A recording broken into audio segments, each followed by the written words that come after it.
Projeto Conhecer para Prevenir. Provavelmente você já ouviu falar da doença Giardia, não é mesmo? Mas você conhece o organismo causador dessa doença? Uma boa maneira de evitar uma doença é conhecer o que é a causa.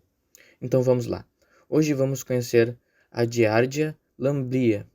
Giardia lamblia, também conhecida como Giardia intestinalis e Giardia duodenalis. É um micro-organismo parasita de mamíferos, que se movimenta por meio de flagelos e habita ambientes sem oxigênio. É o flagelado mais comum no trato digestivo humano, com cerca de 400 mil novos casos relatados a cada ano, de acordo com a Organização Mundial de Saúde. Eles são flagelados pouco usuais pelo fato de não possuírem mitocôndria.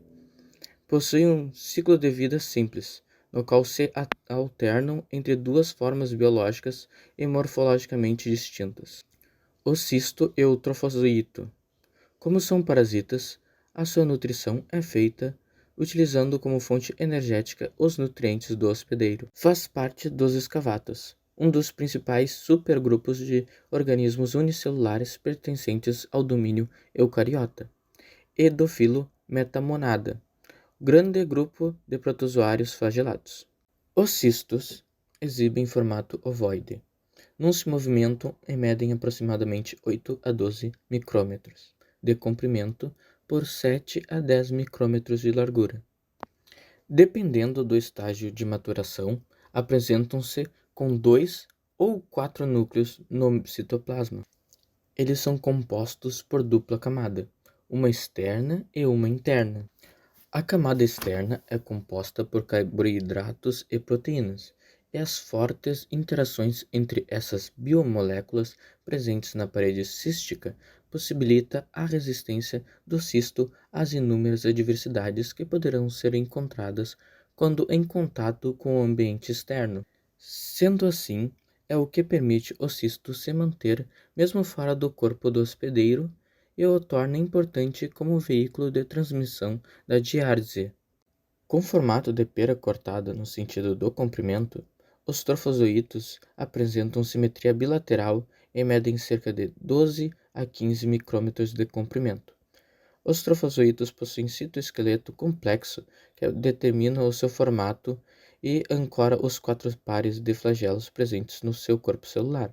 Os trofozoítos se reproduzem por fissão binária e possuem 2 cariomastigontes, 2 núcleos, 6 flagelos anteriores e 2 recorrentes.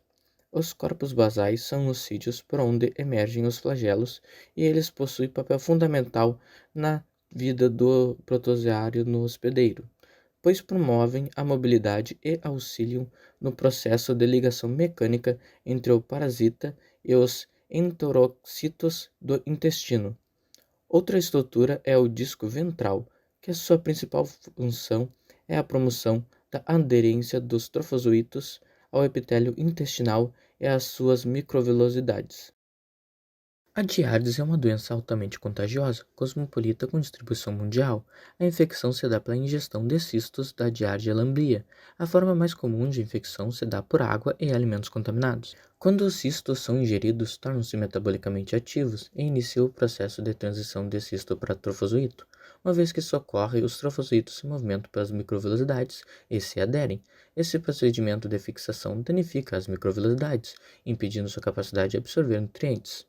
Para propagar o ciclo de vida, os trofozoítos podem formar cistos infectantes que, através das fezes do hospedeiro, contaminam o ambiente e são ingeridos por outro hospedeiro. A infecção pela diárdise causa diarreia e outros distúrbios gastrointestinais.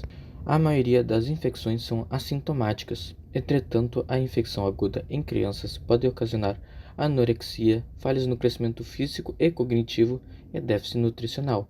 A doença atinge principalmente crianças de 8 meses a 12 anos, demonstrando vulnerabilidade na infância. A diárdise, por se tratar de uma doença propagada pelo contato com água, alimentos e fezes contaminadas pelos cistos da Giardia lamblia, a melhor forma de prevenir a infecção é pela adoção de procedimentos como a ingestão somente de água filtrada, saneamento básico, higiene das mãos, higiene de frutas, legumes e verdura. Por se tratar de procedimentos atrelados há condições econômicas e estruturais, a giardia se torna mais presente entre pessoas de baixa renda.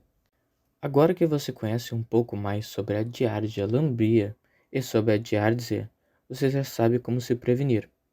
Obrigado por assistir.